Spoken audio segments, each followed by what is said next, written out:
Yung mga men, nakapagtanong na tayo yung tungkol sa skydiving. Ang problema, sabi ni Hapon, kasama ko dito, yung naghihiting, wala daw skydiving, pero paragliding meron sa lugar namin. Kaso malayo, sa may Yupuin daw. Ang senaryo, eto, tingnan nyo to ah. Ang senaryo, ayan. Ikaw lang mag-isa. Kung tayo na, natakot ako bigla. Kasi nakikita ko sa TikTok dalawa, merong professional sa likod mo, nasa harap ka. Yan naman daw, sa Yupuin na yan, solo mo lang, mag-aaral ka doon.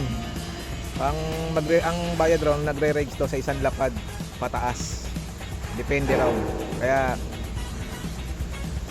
na siya, umatras yung itlog kong bigla nung makita kong solo. Tingnan nyo, puro solo daw yan. Magre-range daw, magka-practice daw, sabi ni Hapon. Wala na raw yoyako, wala na raw yung tawag yung magpa-reserve, wala na. So namama na. Kaya ngayon, pinag-iisipan ko ngayon. Ang sabi naman niya kasi, pagka Golden Week daw, halimbawa yung August, yung mahaba yung bakasyon, mahal daw. Pero pag ordinaryong araw, yung mga ganitong araw, Lunes, mga weekdays, mura lang daw, ikimang goray. Hindi na raw tatasan ng 2 lapad. Kaya aray ko, mukha namang maganda, mukha namang masaya. Siyempre, tuturuan tayo, mag-aaral daw. Doon na rin sinumama na, kumbaga yung pupuntahan mo, doon ka na lang din mag-aaral. Ano lang daw, minuto lang daw yung aaralin, matututo ka na raw. Aray ko po. Kaya pag-isipan natin yan. Mag-aaya tayo ng kasama.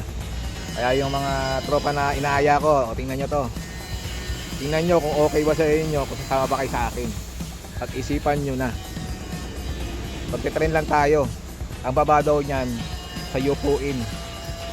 Kaya yung mga inaaya ko dyan, panoorin nyo to.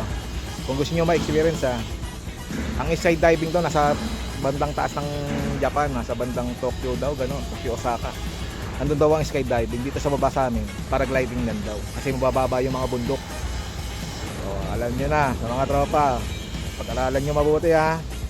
Pag-isipan nyo kung sasama kayo sa akin. Pero ako, pupuntahan ko yan kasi syempre gusto ko ma-experience yan. Isa yan sa mga bucket list ko. Kaya abangan nyo yan.